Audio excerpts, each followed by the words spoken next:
My mom told me not to talk to strangers on the internet, but I'm glad I didn't listen. We are the Certified Noonas, your sisters in the love of Asian entertainment. Hi, I'm Amanda. I'm Jessie. I'm Natalia. And I'm Sky. And guess what? It's the best month of the year. It's the best month of the year. Woo, woo, Pride Month, baby. It's our favorite month over here. For many reasons. But Pride Month, it's my birthday month. It's good times. Good time. Of course, Natalia's birthday month is Pride Month. Of course. Like, how on theme. Would you expect anything less, really? So, and we wanted to start off Pride Month on, like, kind of a, like, fun, chill time. Mm-hmm. So, we're just gonna have, like, a fun, chill time with y'all today, talking about just stuff that we like. But we do have a fun activity coming. Because we can't just be aimless, we gotta have a little something. So here's the plan for today, for people listening, because I know some of y'all, you really like knowing exactly what you're getting into when we're starting this. So we're just gonna, talk about, some of the queer shows and music and stuff that, we really enjoy, maybe some new stuff we've been watching, maybe some recommendations, who knows, we're just gonna have a fun little chatty chat. Then comes the activity portion of this, where we are coming up with a much better rating system for us to use for these dramas that we so love. And then finally, we're going to end off with telling you what to look for. You're going to be looking forward to from us this month. Because we got an action-packed month. We're for y'all. Really leaning into this month. Yeah, listen, this has been a theme. We do this off.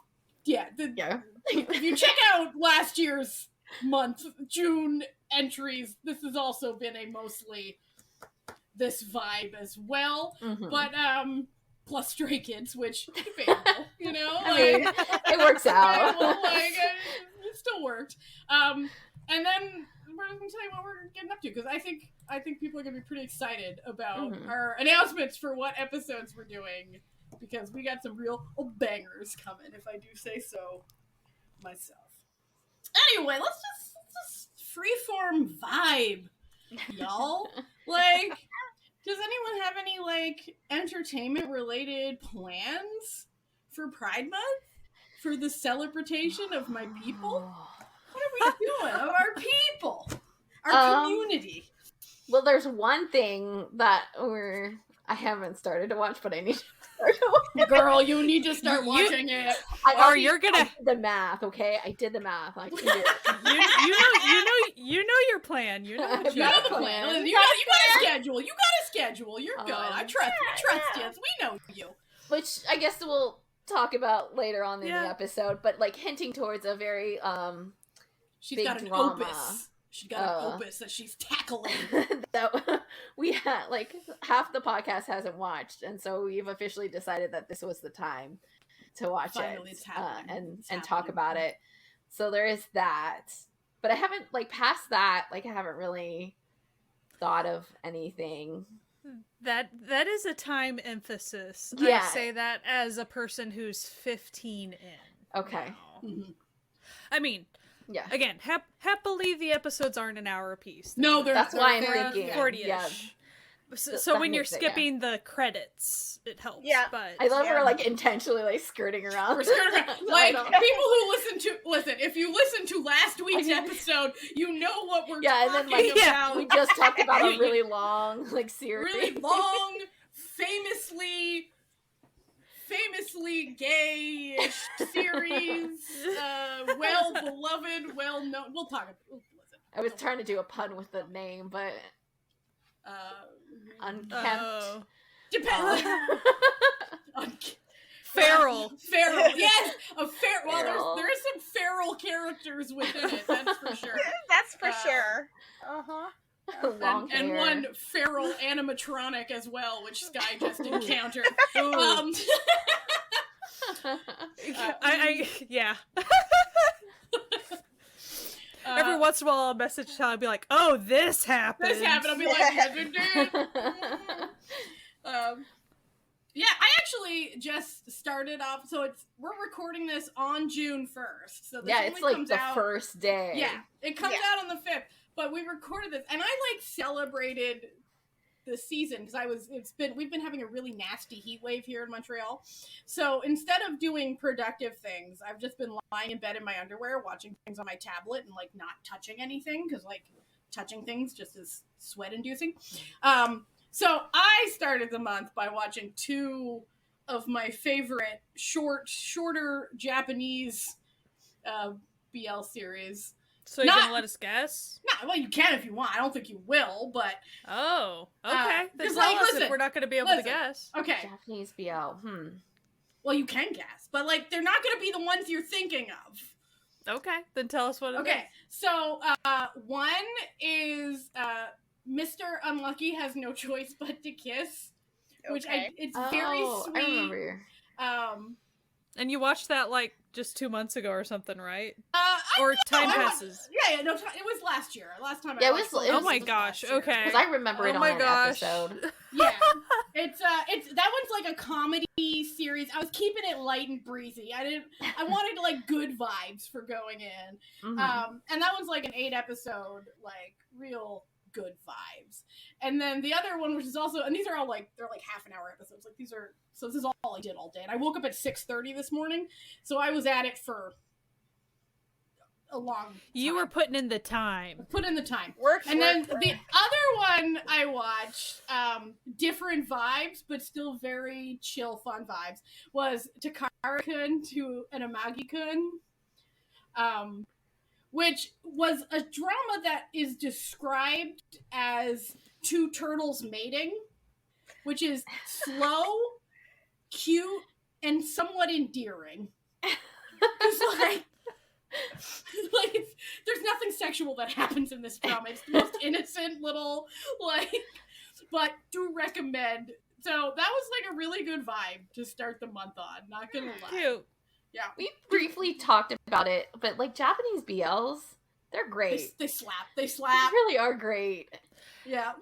Even the ones where the plot, like where the characters are intentionally like foreboding or something. Yeah. They're still written very like thoughtfully and stuff. Yeah. It's fascinating. And I love how short it is too. Like it's just like kind of like does the moment in time kind of thing. You know, it's just kind of this like brief moment in this couple's like connection. And it's just they're endearing and nice, and they lean into the slice of life a lot, which I really love. And maybe that's what I'll do this month is just watch Japanese BLs. I actually the food ones. Oh, they're yeah. like just chill couples sitting around eating food. I know exactly the last time I did watch Takara-kun to Amagi-kun, and it was last October when I was at my mom's place, because she was watching it with me. And the show goes into a lot of, like, the inner thoughts of these confused, adorable teenagers. And my mom goes, you know, this sort of show would be really important for, like, young people to watch, to know that their struggles and the things that they're thinking aren't, like, uncommon and other people can understand them. And I was like, yes, Mom, it is like that sometimes. You know, Japanese dramas does that a lot too. They really focus on those, like, kind of like, it's not that they're abnormal or nobody has them. It's just like nobody talks about them really. Just little things in life that kind of are affecting a lot of people, and they focus on them, and it's nice. Yeah. Go ahead. I was just gonna say, we'll give like a slight caveat with regards to Japanese boy love. We're talking about the modern stuff. Yes. K-dramas, right? Like, if you go back past a certain point, you get the terrible male leads and the nonsense that you're just like, what am I watching? Same with Japanese boy love. You go back. The further back you go, not too far. The more problematic it becomes. That's all entertainment, so gotta work that. Just don't be watching something you pulled up on YouTube and then coming to us and being like you told me that Japanese BLs were adorable, and we're like, okay, caveated it. Well, and also, like I said, so it doesn't even have to be the fluffy. So even the non-fluffy, like there's some harder hitting stuff. There's even some pretty spicy stuff. But even those, the way they're written, it's not always, oh, you hear the thoughts. Of course, it's varied based on whatever show. But there's kind of a level of introspection with a lot of the BLs, because often it is, sometimes one of the characters is figuring out, oh, I didn't really know this about myself type thing. Yeah. And they kind of give space for that, which is neat. And I think that's a very charming aspect of a lot of Asian dramas in general. That's true. No matter the genre or country. And I'm not saying all of them, again, like, I'm just doing a broad stroke here. But one of the cool things that attracted me to Asian dramas early on when I was just starting to watch them more was how some dramas give the space for, either it is, oh, you actually hear a narration of someone's thoughts, or if you don't, there's still some space. You can see kind of the thought process of the character and kind of the development of their journey, whatever that is. So especially with BLs or something, giving space for that is kind of neat. Because I do feel like, I'm sure there are Western dramas that do similar, but overall, I think that was the major thing that attracted me to Asian dramas, because it actually was, I felt like I was seeing the character develop, and it kind of held my hand, showed me how they were developing. Yeah. Speaking of Japan, I have some really exciting progress news out of Japan. Now, this isn't final, obviously, but a court higher than the previous court has decided that no, a gay marriage ban is, in fact, unconstitutional in Japan, which is opening the way for more of that. And in Korea, this is, like, keep in mind, this is definitely not going to pass. And I think all the people involved in it... Putting the first bill out there to try is and it's like a multi-party bill, including one member of the Conservative Party of Korea, which is a wild, like, even, like, I was watching a TikTok about it, and the person was like, I have no idea why this person, like, this one conservative member, but they joined, like, she joined, are putting forth marriage equality in Korea. So the first ever marriage equality bill. So that's super exciting. And then in Thailand, they just had an election, and the guy who won said that marriage equality is high on his list. Cool. So really things are looking up. Yeah. Things are looking up. It's really great to hear the progress. And in China, let's not even go into it. They'll come around, you know, progress constantly moves. Yeah. So, so it's very exciting things happening. What's the saying? The arm of history arches long, or like sometimes it takes a while. I mean, I'm not trying to. Yeah, and it's not like there isn't small grass kind of campaigns and you know, organizations there that aren't trying, and hopefully one day it will change. Yeah. And hopefully sooner than later. Yeah. I think there's like a, you know, big push for it these days, because like I feel like with the young, like, you know, millennials and younger, they're mostly are be like, why, like, even if they don't particularly like care about, you know, marriage equality, they're just like, but I don't not care enough to say it shouldn't exist. There's no like thought process on it. It's like, of course they should be. Yeah, nice. Like it's really I don't have just to pay like for the wedding, so it doesn't matter. Right. I'm actually having this whole discussion with my husband. Like, my husband is very pro, you know, queer community, but he was like, obviously, but he was like, we were like, but like, why should you care? Like, they ain't asking you to marry them. Like, you're not being forced to do a contender. Is that you're not being made to be trans. Why do you care? Well, and here's the thing about, like, marriage equality stuff. And I'm saying this as a spouse to, like, a trauma ICU nurse person who has seen a lot of end-of-life things, right? Yeah. And so I say that because marriage is kind of just the easiest social contract that we have that's simple to be like, you know, not only shared property and stuff, but I'm giving you my power of attorney. I'm letting you help me make end-of-life decisions if an accident happens or whatever. Yep.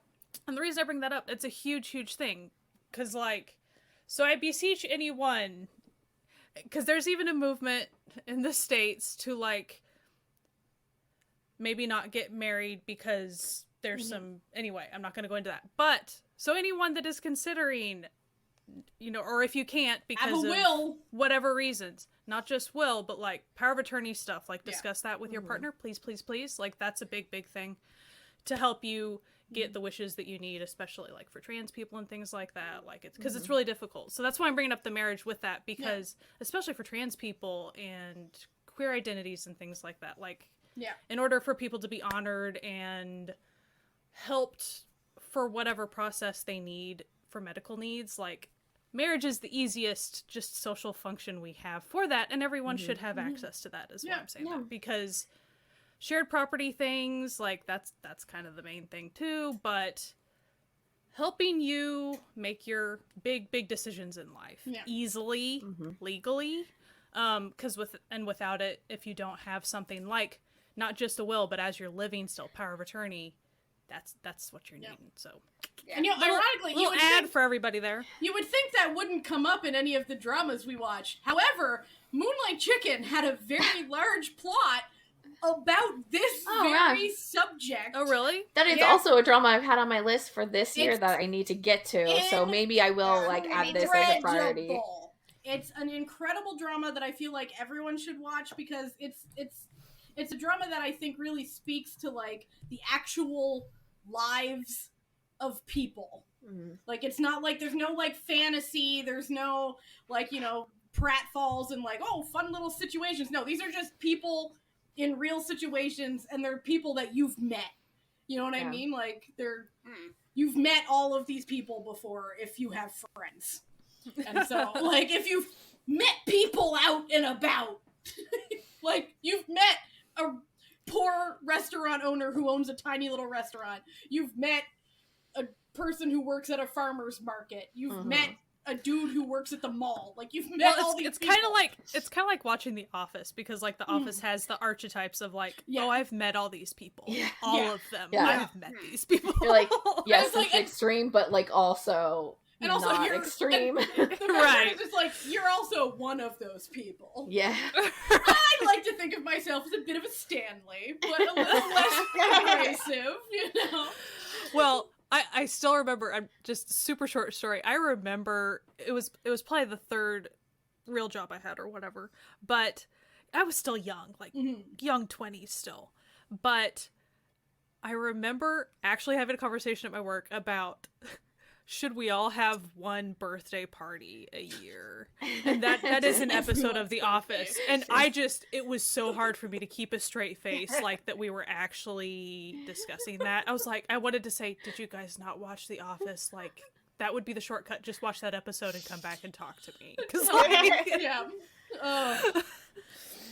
Anyway, back to Pride Month stuff.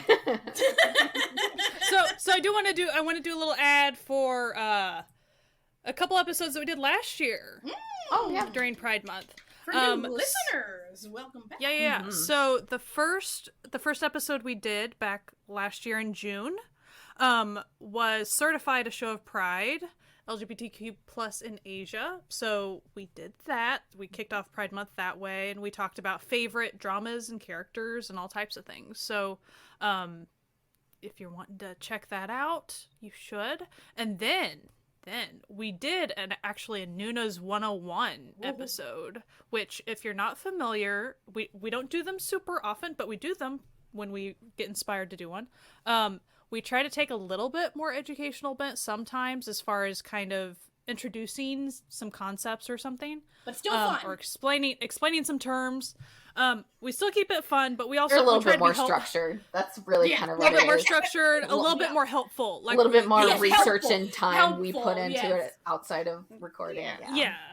So with that, it was Noonas 101 Boys Love. So we kind of talked about the, you know, some of the terminologies with that, some of the fandoms with, you know, there's kind of a lot to unpack there. So I'm not saying we went super deep, but we talked about like, so if you're unfamiliar or if you're just dipping your toe into certain aspects of BL things, like that might be something really good to check out. And we even talked about kind of the differences between the countries and stuff. So I found it really helpful. I mean, and I've even watched a handful of BL before we even started that. So like it was really helpful, I thought. Yeah. And it's fascinating because like even if you watch a few Thai BLs, but you're maybe not like way deep into that specific Thai BL fandom thing, and if you just don't know the terminology, we talked about it there. So check it out. Give you the goods. We gave you the goods, my friends. And then we did an episode of our favorite BLs, I think. Well, it was in the Certified Show of Pride. Right. Well, and I think we talked about our favorites probably in the BL probably that Noonas 101 as well as we probably saved the BL specifically for that episode. It's hard for us. It was last year, guys. It was last year. Like, memories How don't many last that episodes long, guys. have we done? I think we got an email lately. We have done over 250 episodes. Thank you very much. Look at us. Wow. We have over. We also We're... got an email from Podbean, and they're like, "Hey, we also have over 100,000 downloads. Just so you know."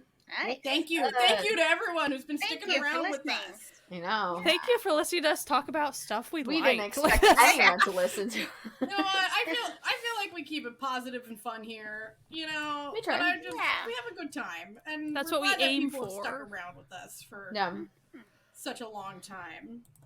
So, are there any other like queer things that you ladies would like to talk about? As far as, is there any, like we've already talked about faves before, of course, last year, but is there anything like lately that's been like for instance, I know that Jessie revisited Semantic Error. She evidently liked Semantic Error enough to revisit it. I have revisited before too, like when we were, but like it was close to it. That show. You know, it was like close to the like airing of it. So it's like one of, I think it might be the most rewatched drama I have. So, oh my gosh. Right. Like that's a big deal for Jessie to. Yeah. It is short. We will say that. Yeah, it does help. It does help. It just like hits everything really well. I think like it just does everything it wants to do well within the age group that it is, and like the two leads are just so great together, and if you watch any of like the behind the scenes stuff, you can tell that they really did focus a lot of their energy into making them real characters too. Like they put out a lot of energy in that, and you can see that throughout the show, and it's just really nice to watch. It's like a fun enemies to lovers, like, but not even like enemies, like annoying person. You know what? I just gotta say this because Jessie's also been watching a lot of other BLs and really enjoying them. And all I have to say is this: Jessie, not a rom-com fan. No. Gay rom-com, however. I mean, somehow she's like, it's different. It hits different. It slaps, okay? As I said once, I was like, straights are boring. Yeah, one aspect of Semantic Error that she really enjoys, though, is the main friend character. Yeah. Pretty much the bi best friend girl. And she's great. And she's around enough and actually has, like, thoughtful conversations with You know, it's and not she just exists. Like, she actually has solid conversations. The girl love interest, too. I think, like, her plot is fantastic in Semantic Error. Like, it's just such a good little like kind of side plot, and they give her character depth without her being like the full main character, and I really appreciate that. And they don't make her awful. Like she's not. Yeah, she doesn't get in a snit or anything. I will say, I don't know if it's like I probably just haven't watched actual like BL that has like more rom-com vibes, but I think it tends to not be as rom-com-y, maybe because they're trying to be like more serious about their topics or whatever. Like I think like Unintentional Love Story is the most in the like ones that I've sat through an entire like series of, that was like the closest to like a typical rom-com. And it's not like terrible, but there was just like some parts you're like, oh, okay, whatever. And then our dating sim, you loved. That was so sweet. Dating sim. I did want to throw in there, we do have a semantic error episode too, if someone wants to go check that out. And we did a live stream, so you can go like look through our live streams on our YouTube channel. You can find those too. Listen, we're big semantic error fans. But like if you like semantic error, you're gonna like Our Dating Sim. It has that same endearing sweetness of it, and with the characters that like really, you know, were developed well, even if it's like the tiniest of shows, and the actors do really well. And like I just like, you can tell, well, like a lot of times you can tell when actors really just get along. They get along, but like put themselves, like, how to describe it? That they love the character that they're portraying and want to be mindful of it and do the best for that character. They want to make, and like the character both of those shows person. have that, like kind of even when it's like silly little parts, it's still like it just. I really like that. I like when, you know, actors and actresses kind of like put that added like level to their craft. Well, it's almost like a groundedness. It makes the character feel like a whole person, even if it's a tiny drama. It still feels like, oh, effort was taken here and it was taken seriously. Even if it was, it's a cutesy joke or whatever. It's still like, it seems real. Like they did go through that effort. And the director made sure that happened and everything. So, like, a lot of effort was given. It feels like on those.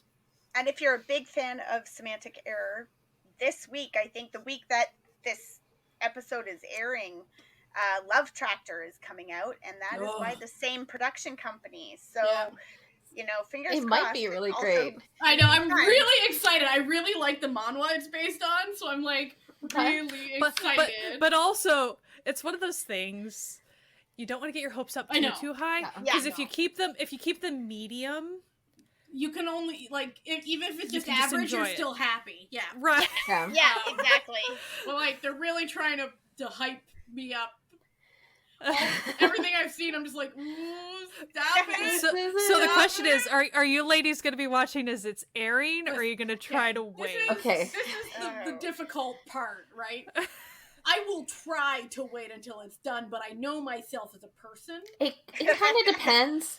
If TikTok thinks I like it, and I start to think I'll like it as well, I'll like just go ahead and start watching it.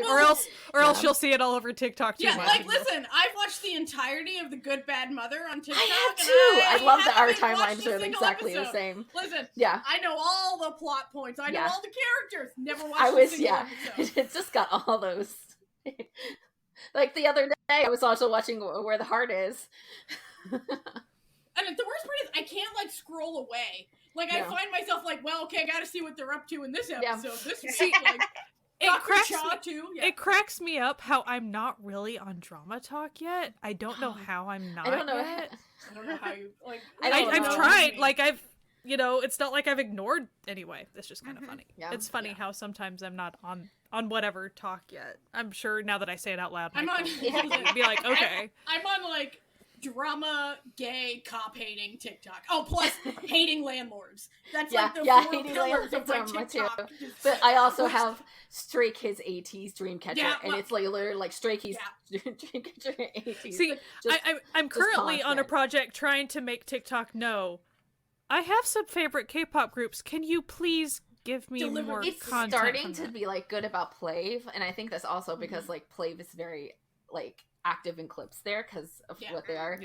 Yeah, but there's some that they just doesn't know. It also thinks I'm like really into 17, which I think that's like a Natalia pulling. I think that's my influence. I think I like 17, but it's not like. I do. Every time I see a particularly cheeky 17 TikTok meme come up, I'm like, well, then I also do the same good. thing too. I like look like I see something and I was like, oh, Natalia would like it, and that's my downfall because sometimes I like share things that are funny or like, you know, I enjoyed it, but sometimes I'm like, this was for someone else, but like TikTok doesn't see it that way. They just are like, oh, you like her. Oh, you're sharing it.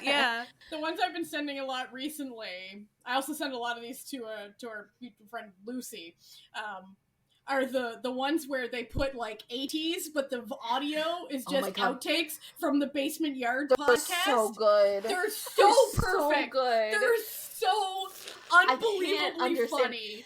A lot of them also do it for Stray Kids too, and it just they fit so perfectly. You don't understand it. I mean, to the point where they'll be like, "You're like in a plaid shirt," and then like they'll cut to the number in a plaid shirt. Oh my god! Like, what was the one that was like? They were like debating like. It was between like Hongjoon and Songhwa, and it was like, which one would be the top or the bottom? It's just like, no, why does this fit? It's awful, but yet so funny. So funny. So there was also a joke that Jessie told about me and Natalia the other day. So Jessie will come home from work and she'll open up her TikTok app and she'll see messages from me and Natalia separately.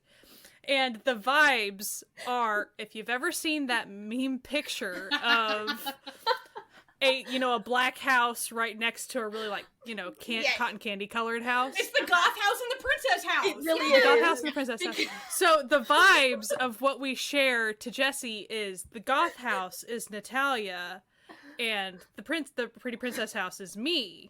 Because I'm often sharing like cute animals. Animal video. Yeah. So, but what extra cracked me up about it is like, so that's the vibes that we send. I don't know what so I guess Natalia's sending maybe horror stuff if I had to guess. Like, we're just like Stray Kids, like chaos, just chaotic. Yeah. So what extra cracked me up about it was like, so inversely with that meme, like. If you looked at me and Natalia sitting side by side with whatever we were wearing, I would be wearing the black outfit and Natalia would be dressed like the princess house. So the fact that outwardly we look completely opposite of what we're actually sharing on TikTok just really cracked me up. I told my husband, the little joke I say is that I dress like a drunk 12-year-old. It's just like bright colors. He's not wrong. So my husband he exudes accountant. So like when we're out and about, we sometimes do get a few bizarre looks.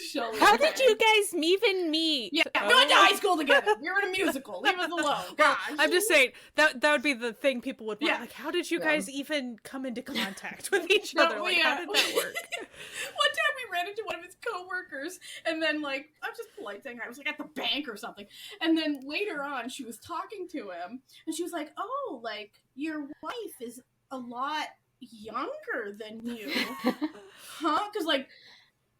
I don't think I look younger than I am, but I feel like I exude younger than I am. Just, my energy is younger. But his is older than he is. We're the complete opposite. And he was like, yeah, we went to high school together. Like, that's where we met. We didn't start dating in high school. We're not high school sweethearts. We just met in high school.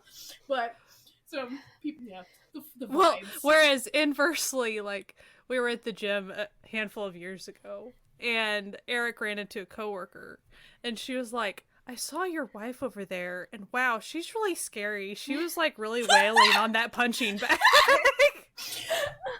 Listen, scary. Okay, anyone maybe who's new? Sky? Not scary.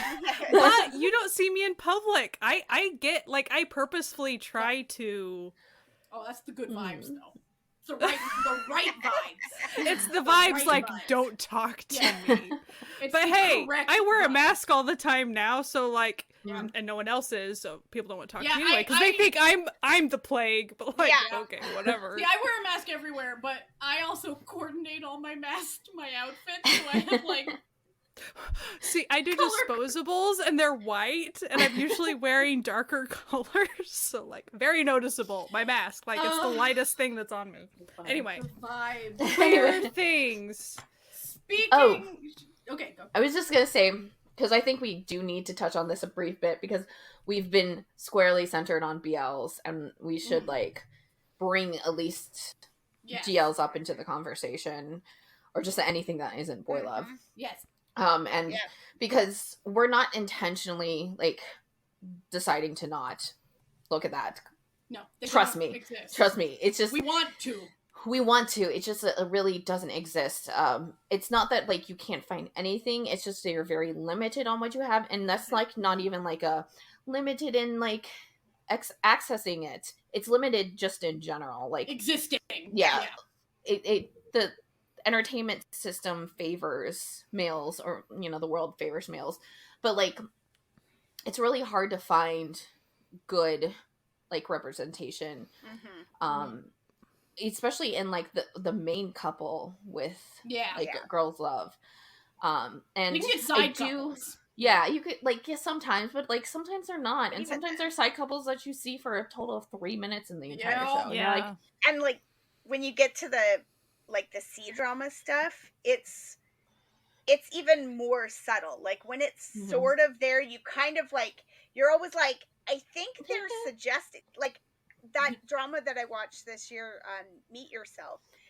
2 of the friends that live in the apartment complex share house thing, it feels very much like they're making a suggestion there, but like you could very comfortably read it as not, and probably a lot of people would be like, what are you talking about, Amanda? But like the one character who is solidly single and goes through a massive sort of sadness and depression when the other character moves away, and like she's set up as if she's going to have this Noonas romance, but it ends with her very flatly shutting it down, going, I could not ever date you. I cannot. And you like, it's like, be a little more overt, please. Thank you. It's giving your aunt and her roommate, Yeah. Like, and it's like, at least like when you get that with the C dramas and the boys love characters, the quotation mark bromances, they tend to make it a little more obvious. Like it's a little more clear. They'll put some like wink nudge, some nudge. jokes, wink jokies in there and stuff, and there was nothing like that, but it was just sort of like, I kept wondering, is this based off of like, is this based off of something? And it's not based off of anything, but I sort of wondered if the writers had free reign, if that's where that character would have gone. Well, and I think what's made more difficult with things like that is like, okay, so on top of this, ace representation of various sorts, or even just platonic love of various sorts, friendship of various sorts. Yeah. So like, in that situation, you're like, am I supposed to read in romance here? Am I supposed to read in just a deep friendship? Like, and not that people like have to always hold our hand and like explicitly say this is this, but like, but it would be nice if it is like an ace relationship, like, give us a bit more so we can appreciate whatever representation we're supposed to be seeing here. Until, like, representation is like equal, like throughout, the minority relationships should be very intentional. And when we get to a point where it's not that, they can be fluid and you could just like be like whatever about things, but like it should be intentional, because we should like be like, we intentionally put this in just so we can focus on this should be a normal thing, and it just keep on getting the audience to know like this is a thing. And so that people in the audience, like who perhaps don't have the language to describe what they know they are on the inside, can then see like, oh, I see myself. And it was intentional. It wasn't someone going, maybe not. Like, who knows? And they're not. That's not who they are. Like, they're not a maybe not. Like, they're a real person, and that's their sexuality. And I think it's just like, more lesbians. Like, I can't think of what is Run On. Oh, Run On. How there was an ace character. Yeah. And I was like, heck yes. And it's not like they had to sit. I mean, but the thing is, they had an explicit conversation, and she explained. And so it's not like she, and they didn't, like, keep having a ton of conversations about it, but just enough. It was just enough to be like, straight up, this is representation. And that's, her character carried that on through the whole thing. And it was like, thank you. Like, actual representation within a mainline K-drama. It was like, whoa. Yeah. Pretty astounding. And like, it's important, when we did the episode on Utada Hikaru, like that they were saying when they heard of the concept of non-binary, it was like, that's it. That's the thing that I've been feeling, right? So we want to have that representation so that people can have that, can be like, okay, well, I don't finally fit here, I don't fit here, but that's the thing. That's what it is. They can stop being lonely, like, or feeling lonely, because it can be so isolating. And like, depending upon where you are living and your family and your like family's beliefs, or just like, even just like a location, like you could just be like, I just happen to live in a place where like not a lot of people live. Like you, if you don't see that like through the people that you're like constantly with, it's just so isolating. And you, like, entertainment like helps like that, like helps you find like this other world that like there are people in this world who are like you. And I want to branch off of that for a second. Like, the thing about representation is it's not like it's a one and done situation, because there's so many different people and there's so many different versions of relationships and identities and things, to where, of course, I want like all identities represented or whatever, but even within that, everyone is so vastly different and relationship structures are vastly different, to where, so like, for instance, I just talked about that asexual character. Awesome. I want 15 more, because they're all going to be different. Like, they're all going to be in different situations, showing completely different things. So, because, just like we were saying, in order to have people not be so isolated and be able to see themselves, they might not pick it up the first 5 versions of that quote-unquote representation, but when they finally see something that's closer to what they feel. Like, for instance, if you want to talk like the vast umbrella that is trans, or specifically within that umbrella, the umbrella of non-binary stuff, like that's a huge, vast, huge spectrum of gender identity, right? Even just within those things. So like, even in order to feel like any representation is really going to be able to get to many people at all, you got to have a lot, like, you have to have a lot of different perspectives on it. You have to have a lot of different characters doing different things, not just being fluffy, being just people, being just going about their life. Sometimes being a gray character, sometimes being a quote-unquote bad character. Like, you have to have a variety of stuff. Because I can tell you, I could probably straight up see some identities and stuff, and I would be like, I maybe wouldn't see myself anything close to that. But you know, a certain situation would make you go, oh wait, like I just saw a gal on TikTok talk about like how she figured out she was non-binary. It was a Nicki Minaj song that said, like, the line was pretty much, I'm not Jasmine, I'm Aladdin. And that's the thing that made them go like, wait, I can identify as, like, so it can be something that simple, but the reality is it doesn't hit you until it hits you. So, but that's why representation, it needs to be like, not, we need to always clamor for more on all aspects. We shouldn't be stopping at like boil up. Like that shouldn't be where we're like cutting it off. You gotta keep moving on. And even with GLs, we want, you know, give me the whole spectrum of lesbian relationships, bi relationships, and like in different genres too. I think that's like also a thing. Like, you need it to be in like different genres, because again, like, the person's not just like one thing. Like, and you also like should be able to see like a person who identifies as like a different, like, has different sexuality as you, but like not have to like have it just because they're with someone, in the relationship with someone, like, exactly, because it's part of your identity even when you're not outside of like relationships too. So like, it's just like, if you don't have these things, it just kind of just like stagnates. And it's really nice that like boy love is so popular and it's being so much more like openly talked about and like openly accepted, but like it just needs to, like, we need to do more, and we need to do better. With boy love, there's so many that come out, and then a large portion of them are pretty crap. Like, they're just they can't all be diamonds, you know. But then, but it's fine because there's lots of other stuff to watch, right? And but also, then there's a lot of pretty shitty straight dramas too. right? Like if there's only 2 girl loves that come out in a year, if one or both of them are crap, then you have nothing. Like it's like, or they don't even have to be crap. It's just like the genre that you're not going to watch, and then so you're like forced into this position where you're like, I want to support them, but like this is generally something that I wouldn't watch, like no matter what.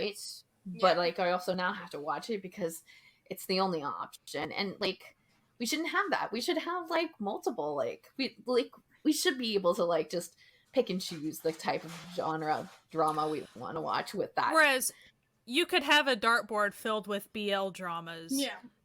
A blindfold and hit something. You really can. If you don't want to do that one, you could hit something else. Social issues, not me. Like a doctor. Like there's like tons. Yeah.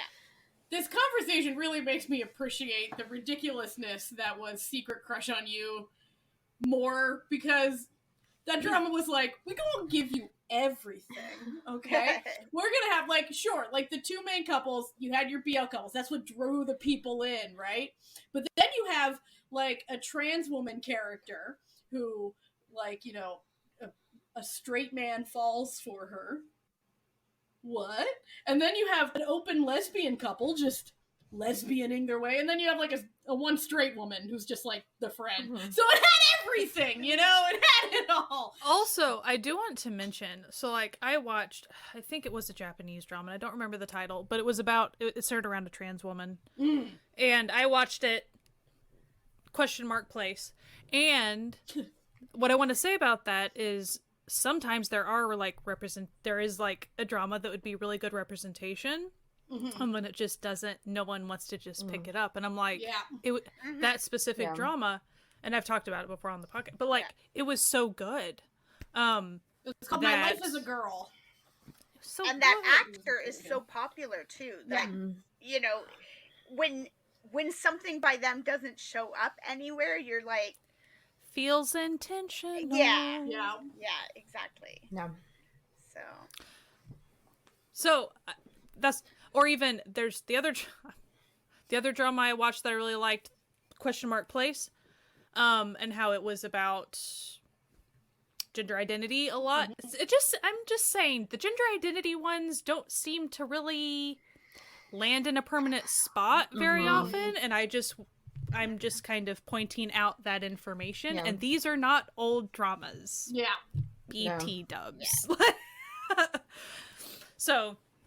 So even when we're given representation, tough to find. Yeah. You purposeful little.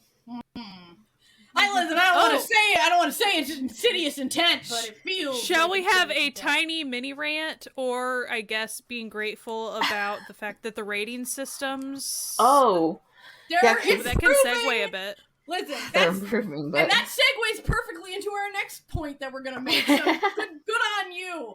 Yeah, the rating systems have improved recently, but I just remember when I was looking what first. Okay, so if you're unaware, Viki's rating system used to rate all BLs like as like higher ratings. Like we're talking like PG-13, or whatever.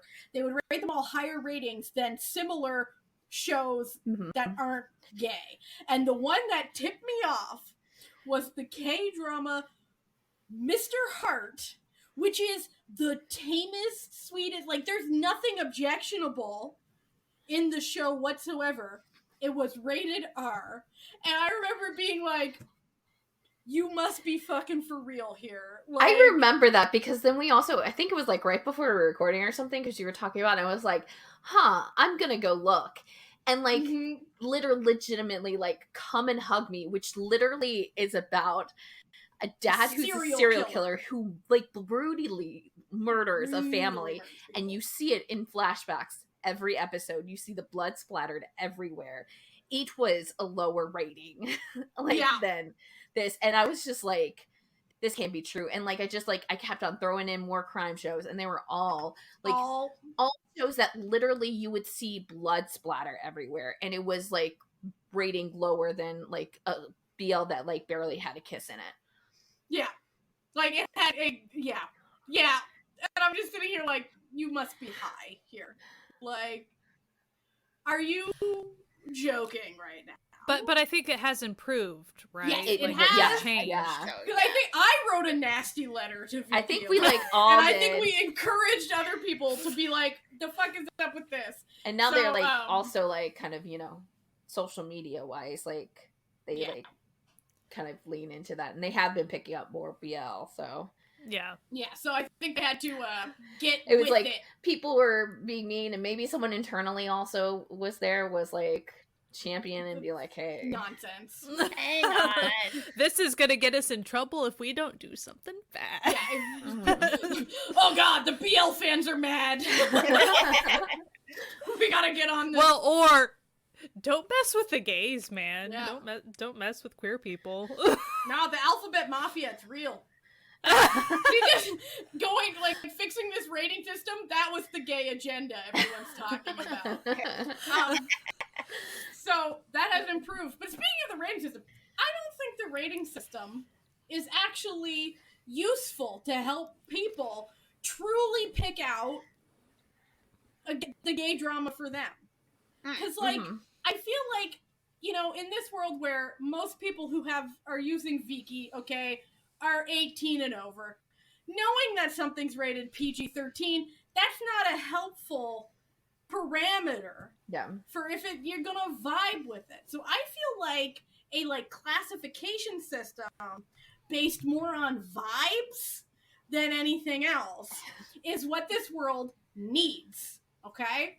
And that is what the crux of this episode today, that we've reached the activity portion where we are going to create the ultimate classification system that I am calling the Rainbow Drama Classification System.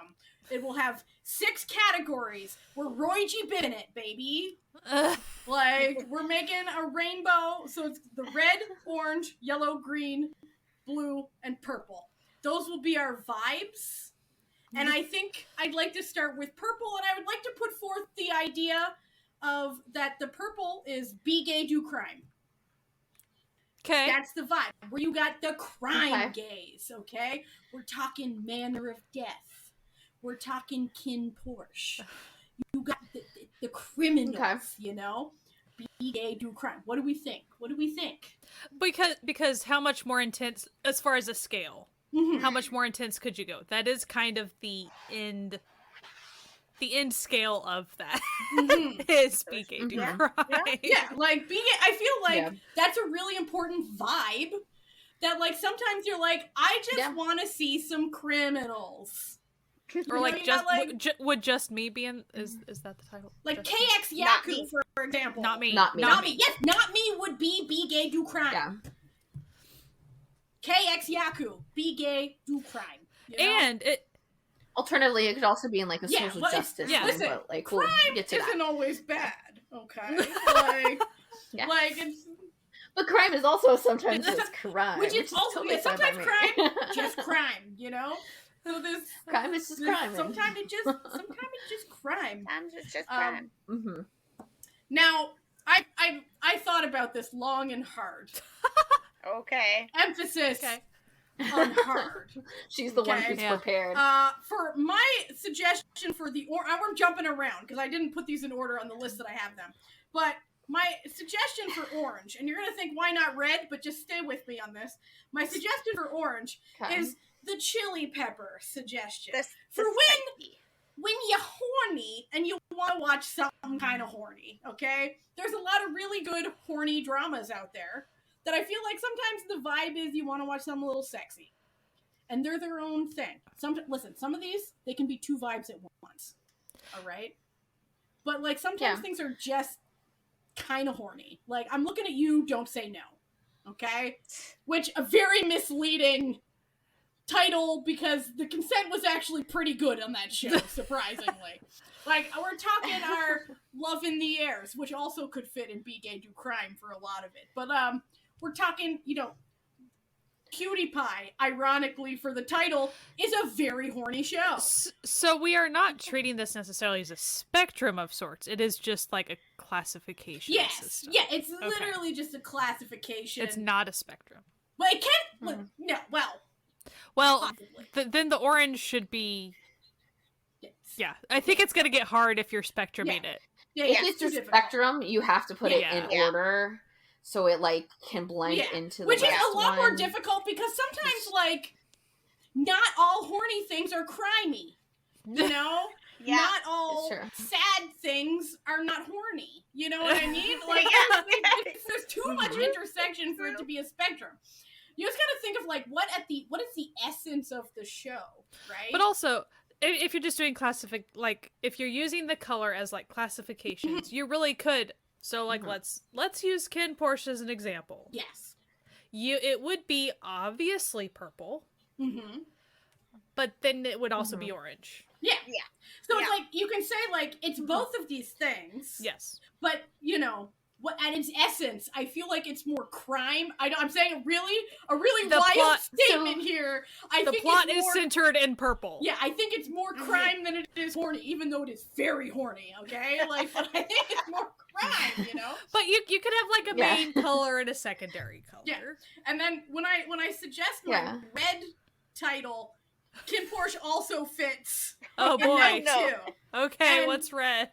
Well, what you could do it is the rating. The like first thing you see, first color is and then the it has main additional color. options. Yeah, and then so for red, I put literally red flags. We're talking. What is it? Okay. Fair. We're talking our Tharn types. We're talking our Vegas Pete's. We're talking like love at the end of the world. We're talking our like, okay, these are very problematic people. So like, if you're into that, you might enjoy this. Yeah, this is more of the warning that like, listen, you're gonna have a good time, but these are bad people. These are bad people. So follow-up question to the red flag. Would it also involve, I guess you already said Tharn type. So I was thinking not necessarily character-centered, but maybe just overall drama-centered, like huge consent issues, glaring consent issues. The red is like the warning flag. This is maybe where the like there might be a rape in it or something. So like the red really covers a lot of ground here. You know, like it could take be caution. Character. Exactly, it's the caution. Yeah. Now, stop and read the warnings before you continue. That's what the red means. If we're saying it's in the red, know that it's in the red, okay? Like, you can watch it, we're not gonna judge you, but, like, I watch a lot of questionable shit, you know? But there's a red flag on the play. It doesn't mean you stop the game, but, like, be aware. Think about it. So for yellow, have you pre-thought up for every single color? I have. She got really excited about this. Passionate about this idea. Okay, so I just was like, I'm coming in with vibes. Well, that actually works out very well for yellow because for yellow is what I was capturing the good vibes only. Sunshiny. Right? So, like we're talking like old-fashioned cupcake. We're talking cherry magic. We're talking. Like, semantic error. Semantic error. The good vibes, okay? We're just here to have a good time. We're not dealing with any sad shit for the most part. We're just here to vibe and feel good at the end of the day. You know? Yeah. Good vibes only. I like it. Okay. Next, we have blue, which is the sad hours. I was about to say sad. I first see this being sad. Yeah, the sad. So like we got your you know 8 cents. We got we got your you know engraved herein. Yeah, until we meet again. Yeah. You know we got our trauma people. We got make our days count, which. I don't know what you're talking about. That wasn't sad. That wasn't sad. That was a yellow. Wasn't sad. That was definitely a yellow. Very yellow. There was no final episode. We don't know her. Don't confuse people. So are you gonna put a black is the don't look at the last episode? I don't know what you're talking about. What are you talking about? So I'm going to be serious with this question. Because this is a thing that pops up. I say this as somebody who, whenever we were doing a test run of something, Natalia decided to put a show on where it started off with a suicide. Okay, that was Until We Meet Again. Yes, that is. And I know that pops. So that theme pops up sometimes. So if that theme pops up, is that going to be squarely in sad hours, or does that start having a secondary red warning flag? Well, I think it can be both, right? Like, okay, if it's I'm just being specific because I know this pops up. See, I think like if it's squarely like in the blue, and then you're like, but there's a little red, I think people will probably figure out pretty quick. But I think it would be so, like, I guess if there is a specific trigger warning like that, I guess it would be good to be like secondarily red. And then it may solidly be main blue. Yeah. Yes. So like we're speaking about Until We Meet Again, which literally has a graphic suicide in the first 2 minutes of the show. Well, I got no forewarning. We were just running a test on something, like some video thing. Yeah. It was on like I felt bad about it. The watching Netflix together. It was like the watch party or something. We wanted to see if we could stream with VLC. So, like, if I had downloaded something and I had just been watching, it was right when it had first come out, and it wasn't on any streaming services. So I had downloaded the first episode of Until We Meet Again, and so I just put it up not thinking. Hey, Sky, can you hop into this place and see if it runs for you? And I'm like, okay. Let's just say it ran for her. So I opened it up and I'm like, what's going on? And I just was not prepared. I did feel very bad about it, okay? So, Until We Meet Again would be main blue, secondarily red. And tertiarily yellow, ironically. Good vibes. If you love your friends, though, you at least say ahead of time. Listen, I do love you, okay? I do. It slipped. Not at that moment. Whereas, if I run a test on a video, I'm running like a music video or something. Like it's something friendly. That's just what I had downloaded. That's the last thing I had watched on VLC. Damn it! I'm never gonna live this down. No. I'm gonna be this until the end of time. All right, finally, you're thinking, what could possibly be green? Okay, what has Natalia concocted in her dumbass brain for green? I mentioned it previously. I'm calling it turtles mating, okay? This is for, like, your slow burn and your, air quotes, bromance. Where we as an audience know it's gay. Oh, okay. But the show is trying to pretend that it's not. This is, like, 100% what we need. Question. Like The Untamed. Yes. Because we know that some people watched that entire show and somehow didn't pick up what it was putting down. So is it green? Is it main green? Oh, that's main green, secondary purple. Because they get pretty gay for a while there. Okay. But main green, so like Guardian, main green, secondary purple. You know what I mean? Like, I'm sensing a theme. But on the other hand, so like, would you say that like green is probably like a lot of like Chinese and then Korean straight dramas? Yeah. Like this is really in the like where they're hinting towards it, but they don't have the balls to say it. Censors. Yeah. So that's a lot of things could fit into. And what's so funny? Like you always see these shows that are like, they're definitely gay, but everyone's pretending they're not. I have seen exactly one drama that was straight that had the balls to be like, by the way, there's also gay. And that was Love with Flaws, which is really just like good. The world. Really good. I was recently rewatching it as well because I have no it is what it is. So you were just saying that the main couple was straight and the main couple's straight, but there's like a very large involved plot involving a gay couple. And then it's such like a well done, like heart-rending, like beautiful storyline where you learn like, you know, all of the history of like one of her older brothers is an openly gay man. But you find out how he became an openly gay man. And I watched it and I turned to my husband and I said, I don't know how someone could watch the story of this person and still be a homophobe at the end of it. Like, it was that, like, beautifully done. Like, they're just like, if you hate gay people after this, there's no hope for you.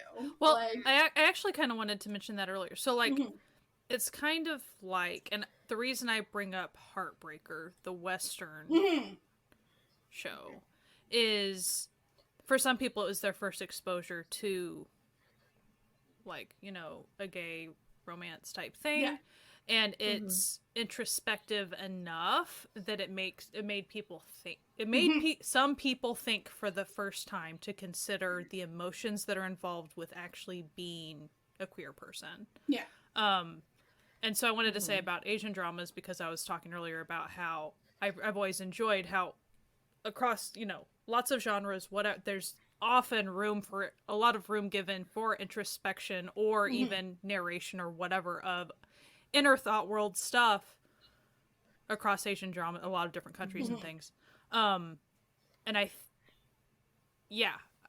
think it suits queer stories very well sometimes, especially if it is people's first sometimes maybe if someone's not homophobic, they just have ignorant, just don't know, you know. You just don't, if they haven't been exposed, if their friend group isn't diverse like that or something, and or their background just hasn't shown them things like that. Like, I really think that Asian dramas do it well. Well, like, I think about the series Prison Playbook, and one of the side characters in that is gay, and the way it gets sort of revealed and they deal with it is really well done. And he has a very pure love and tragic type story going on and everything. And I remember a lot of people are very unhappy with the ending to his story arc. And I remember at the time, a lot of what came out was people were saying, yeah, of course, because he's gay, so he has to be punished. Like, that's what they got out of it. But everybody thinks that his story ends tragically, like that, like justice for the character. And I kind of wonder if that wasn't the intention. If it wasn't the intention that some people, if it had gone a different way, might not have been as affected by the character. But for some people, they might have had that moment where they went, but it's not fair, right? And like, and maybe makes them consider that, like, hey, yeah, like, these are it isn't fair. People. Think about it's not that. fair. Yeah. And what else maybe isn't fair in their life? Just putting this out there. Just putting this out there. What else maybe seems a little unfair to you in this situation with this character specifically?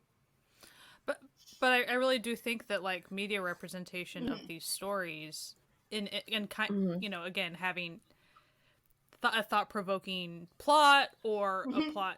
Sometimes it can just be as simple as, oh, they were sweet. They didn't do, you know, it can just be a sweet story, some fluffball story, and they're like, oh, that was really sweet. I hadn't even considered that they were just like us and they were just being sweet. Like, sometimes that's all it does. It's like, oh, yeah. And when there's, and, you know, as we sort of said before, when there's lots of it, you get to the point where it can just be. It doesn't have to be a story. It doesn't have to be a whole, like, part, you know, like, I just read this book, and I read the second one before I read the first one, which is fine. They're cozy mysteries. You can do that with those. Yeah. But I had no idea from the second one, there's two characters in it that she's very close with, and I think she's maybe dating one of them. But when I read the first book, she's bisexual. I had no idea she was bisexual, because it's just, in the first book, these two characters, she dates both of them and winds up with one of them. But, like, there's never a discussion about it. She just is. And she just dates these people. She doesn't have that moment where it's like, oh, a girl likes me. What will I do? She's just like, oh, is she flirting with me? I will flirt back. And you're like, oh, okay, we're doing that. Like, cool. But like, when you have lots of representation, you can have stories that just do that. You can have characters who just are bisexual, just are gay, and you don't have to have a whole speech and conversation, and they just exist because people just exist. And we don't, in a straight rom-com, you don't have somebody give a whole big speech about how did they figure out that they were straight. How did they, so like, you just let them be who they be. Yep. Yeah. So if you do we have any more scale stuff? So do we feel like our scale is complete? Do we need a white or a black just in case do we feel like we're missing some major subsection of classification? Like it'd be nice if we had something to indicate like fantasy, like magic, or is that just the glitter that gets, this is a glitter purple. It's, Untamed is a glitter purple. It's we could just add a little star. The fantasy sci-fi. It can, I mean, you could say, like, if there's magic or an aspect of fantasy or time, any supernatural, like, any of the, like, the subcategory, it could just be, like, that's glitter, like, on top. Yeah, that's the extra little sparkle. Yeah. And, if you're interested where we would classify more dramas, well, guess what? You're in luck, friends. Because on the 7th of June, 2023, if you're listening to this the day it comes out, we're going to be doing a live stream where we're going to be doing just that. We're going to be taking your favorite gay dramas and movies, and we're going to be telling you where we think they go on the Vibes classification system.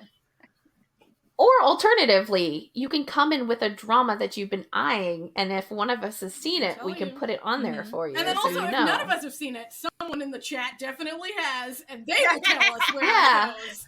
So I will put tell this. Us where it goes.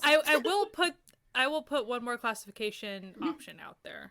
Okay. I think maybe black because. Even somebody like Natalia, there is sometimes that do not pass go, do not collect $200. That would be the ultimate warrant. It's not simply red flags. It's like, do not watch, like, across the board. It'd be very rarely used, but you have said that you have encountered. Used. But you have said that you've encountered. Or... Yes, I can think of but one. And it was only half of the drama. So maybe it's not worth the classification. It's just, who knows? You would just tell people. Or maybe it's in the red flags, like but the red flags has something special on it. Like kind of like how the glitter is on the black dot, like a pirate. Or like a knife. Alright. And those can also be in the classification of like maybe like the shows that are intentionally messy, so it's like kind of like, because there are those like shows and movies where like it's just like obviously by someone who just didn't care, they were just trying to make like something wild, put a gay show and just like, but it's just like very much like not it. Or like ain't it. Yeah, it's literally just about like, it's like just like fluff, or not fluff, but just like, those terrible ones, like the stereotype have, ones, trauma porn. Yeah, like just like, the ones that are just like, they're just there so that they could make a gay character. Like, I do not watch this for representation, because it's not representation. Like Kim Won-hae's character in Strong Woman Do is not where you go for representation. This is not. Yeah, there's a reason we don't bring up that show for gay representation. Yeah. Bi representation, on the other hand, that show's got the main male lead of that show got real bi energy. Is he fully aware of it? We do not know. Listen, that's between him and himself, It's all good, man. It's all good. So that's gonna be our live stream this week on the 7th. So we hope that you come hang out with us on our YouTube channel and come. That'll be at 8 p.m. Eastern Standard Time. So what are we like doing for the rest of the month, ladies? What are we doing for the rest of the month? We're having such a good time. Yeah. What are we? Listen, you saw us all lamenting lack of lesbians. Don't worry. Yeah. We got you Don't covered. worry. We got our a good favorite one. crime lesbians next week. We will be doing an episode on The Handmaiden. Which... So a little so pre-thing to whet that. people's appetites. I have not seen it whatsoever yet before. So oh this my is God. And you haven't even started. And I have always purposefully avoided, because I knew I wanted to get like the whole like plot experience, so I've always very purposefully ignored anything about that movie because I knew I wanted the whole thing. So I'll be the newbie, completely going in, having not watched it before. Yeah. Oh, I'm so excited! I'm so excited. And Amanda will be sitting out for that one. Yeah. But yeah, she's not here. She's away. It's not like she hates lesbians. She's not here. She's just going if you're not here. I suspect that this is a movie that also does not really Amanda, but also there's a lot of shortfall. So, you know. Probably not, but I think you might think that it doesn't Amanda in that, like, what you're thinking, it's not in the movie. Because it is a thriller, but it's not a horror. It's not gory so it is anything. a true psychological thriller. It's not a crime. Maybe I'll... Well, I mean, it's a crime, but like... yeah, but it's not like a... It's not a procedural or cop like serial killer. Like yeah. Gotcha. And then the week after that, oh boy, do we have an opus for y'all, because we're finally doing the Untamed. Have you figured it out yet? We're finally doing the Untamed, everyone. We're finally doing it. If you could only see Jessie and I's eyeballs right now calculating how many episodes that we're needing to watch before. I'm actually really rewatching it with Sky, it. but I'm like a little ahead of her now. I didn't tell her to. Like, I was... All of a sudden, she's like, "Oh, I'm on episode whatever too." I'm like, "Okay." Like, listen, whatever. I just enjoy it. So listen, I like I'm not rewatching, okay? But I am consuming much fan fiction as I do. It's a pop. Really it's wants me to love it. It's a popular fan fiction. It's so If popular. you're on the AO3s of colleges and oh man, I've read some good ones. The best one I ever read is no longer available. Like, the author took it off of AO3 to everyone's detriment because it was incredible. It had it all. Do you think that means they're an author right now? Because that's usually what happens. If it's really good and all the fan fiction goes away, that means that they've landed a deal and they had to take off all their fan fiction. Jan was a detective. Wei Wuxian was like an exorcist. Oh, it was tight. There were serial murders. It was tight as hell. Oh. Side warning to Jessie. Even unto episode 15, you're still waiting. I'm still waiting on the... where is the addictive quality? I'm still kind of waiting. If there's just something okay, it just hits different. It hits different for me. It could very well hit me like from very one. We don't know. I haven't... then we're finishing off the month with a real banger, okay? If you're unaware, every time it's one of our birthdays, we get to pick an episode. And you're all thinking, well, Natalia obviously picked the Untamed. I didn't, okay? Jessie picked the Untamed. Jessie said, let's do the Untamed. It was Jessie. It was Jessie. I'm not taking... No. I'm enjoying it. For the record, I'm enjoying it. It's just, the only reason I was saying that was I think I'm, 1 or 2 episodes away from going, oh, this is pretty much where the crack is. You know what I mean?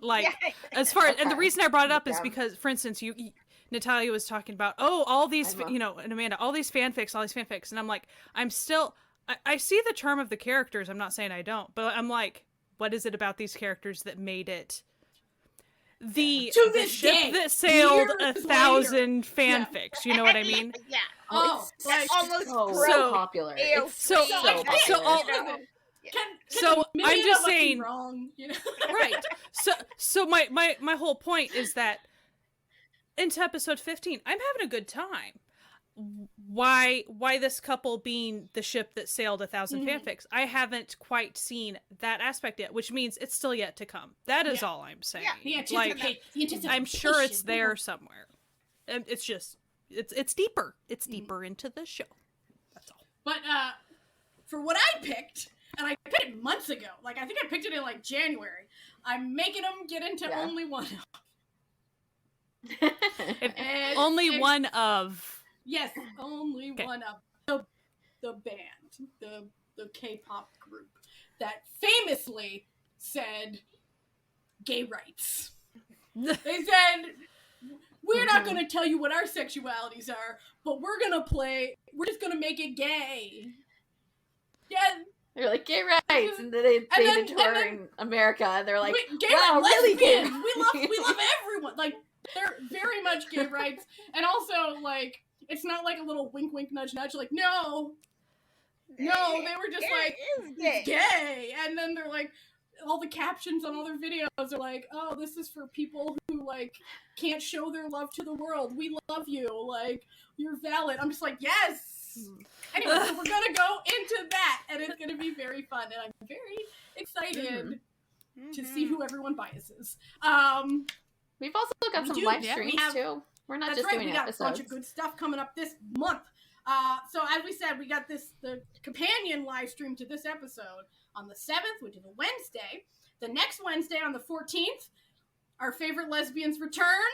Because it's Idol Manager, baby! So if you've never come to an Idol Manager stream, Idol Manager is a video game where you manage a girl group. And Sky and I are not good at it, but we try really hard, and we have a good. As far as why are they lesbians, the game has them date each other sometimes. The game said that, like, we didn't actually make them lesbians. The game said they were lesbians. And then coming in on Saturday, June 24th, for a second go, because it was very. We had a good time the first time. So Roll for Drama is back, baby. We're gonna make another drama. Are we gonna make sure it's? No, the dice decide. Oh, it's gonna be. Okay, we always make sure it's a little queer. Let's be honest. That's true. No, I think we should definitely make it super the dice queer. decides. Just say that. I mean, we always do. So I don't know. Like, it may not be the main couple, but it's gonna be pretty gay. Okay, we always do. We just can't not. We always do. Yeah. I mean, there's no way. The reality is, like, we can't not. That's just it doesn't matter what month it is. Yeah, we're gonna. That's us as people, you know. There has literally never been like one of these where like we make up a drama that we haven't. Yeah, so whatever. Like, regardless of what the dice say, worry not. There'll be something in there. And finally, on the last Monday of the month, June 26th, the day before my birthday, is our Coming Up in July, where we do our what's coming up in July. All the shows and music and stuff that have been announced. So we do that last Monday of every month. It's very professional about it. Slideshow and everything. Yeah. PowerPoint. There's graphics, man. It's like a conference. Yeah.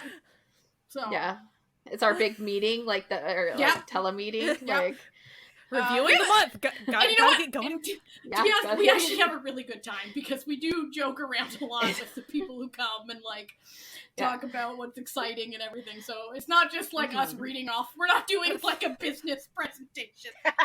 I'm being facetious. It's fun. So that's what we're gonna do this month, and we hope that you. I'm sure we're gonna do a lot of like random things too. I have a feeling we're just gonna randomly do stuff. So that's what we're doing this month. Before we sign off, just wanted to remind everyone that I am doing a charity sticker bundle for Pride Month to support the ACLU's trans defense efforts. You hear this? Do you hear that? Jessie just got hers in the mail. So it's at bit.ly/SojuPride2023. And it is my cat approved. And it's for a good cause, and you get some fun BL stickers that I made myself. And it goes to the ACLU. A portion of the profits goes to the ACLU. Yeah. So pretty much all of the profits. I'm gonna be real. I'm not. This isn't a money-making venture for old Natalia here. Like after like equipment and everything and like supplies and shipping.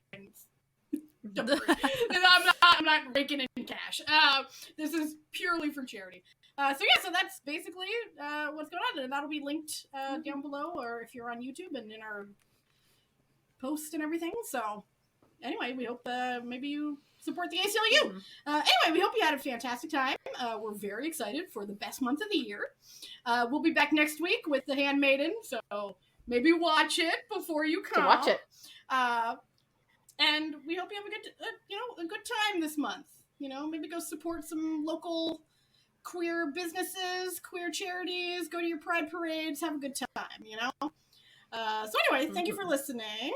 You can find us wherever podcasts can be found, but all of our episodes are, of course, on our YouTube channel.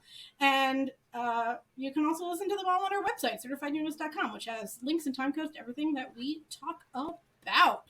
If you want to support this podcast, you can go to patreon.com/certifiednoonas to become a member of the Certified Found family. They're a family on the web. We just love them. They're great. We have a good time. We have a good time, We have a good time with the Found family. Anyway, we hope you have a fantastic week. Keep it gay. Be gay, do crime. You know what I mean? But of course, always still wash your hands. Wear a mask. Maybe bring out the rainbow masks for the month. And as always, keep enjoying Asian entertainment. All right, goodbye. Bye.